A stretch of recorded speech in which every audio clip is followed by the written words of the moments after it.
Hey everyone, Ben the Bar Guy back with a quick video to help you stirring at home. I see a lot of home bartenders really struggling with the topic, and this video will get you better in just 5 minutes or less. So if you like better drinks, let's do it.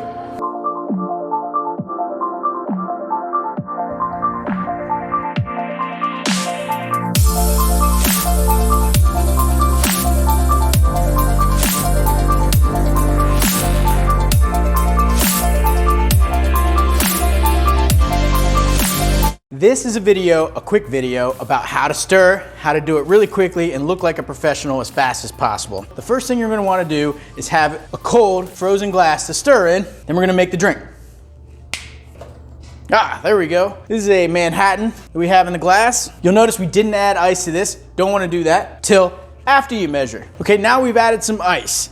The next step is how do you hold the spoon? When you hold a spoon, you're gonna hold it with 2 fingers in front, right? Your 2 main fingers, your first and second finger in the front. Your other 2 fingers, probably just your forefinger unless you have a really long pinky finger, in the back. And then your thumb stabilizes the whole thing in the back. You gotta get to the bottom of the glass, after which you can start to come up as you stir, but you wanna get to at least the bottom to begin with so that you can combine all the ingredients. You can stir counterclockwise if you want, or clockwise. As you're stirring, when you get to 12 o'clock on the clock, you're going to pull with those 2 fingers towards yourself. And it's gentle, but the key is that once you get to about 6 o'clock on the back of the glass, you're going to push with your 4th finger. So on the back of the glass, push, pull, push, pull, push. Again, that's I pull as soon as it gets to about 12 o'clock, 11 o'clock, I pull. When I get to 6:05, I push. Just gently doing that will let the spoon do the work for you. You see white knuckles? You're holding on too hard. It's really more about timing and really hitting it at 12 o'clock and 11 o'clock, and then hitting it again at 6 o'clock, 5 o'clock. You'll see that the back of the spoon is always on the back of the glass. Now, if you get good, you really want to practice with your other hand too, because there's going to be a moment in time where you have 2 drinks, right? I'm stirring clockwise now, and right about 12 and 1,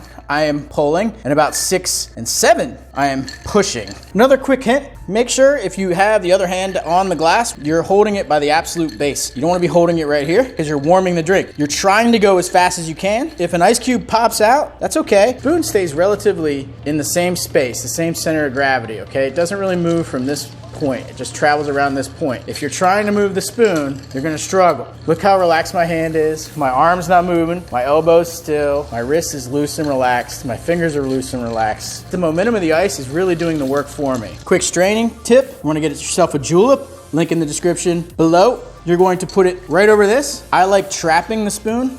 See how it's trapped? This spoon is on the inside of the julep. I have total control over the spoon. Now you strain low and slow. I hope you enjoyed that video about stirring in the future. I hope you guys enjoy these quick videos. Now get back to work. What are you doing? Thinking about cocktails. Let's go, get back to work. Hey everyone, thanks for watching Ben the Bar Guy videos. And if you want to keep the videos coming, maybe hit me with a subscribe over there. Or click on one of these videos over here. All of which will keep this bar craft going into posterity. Till next time, Nux, beer mug, daiquiri.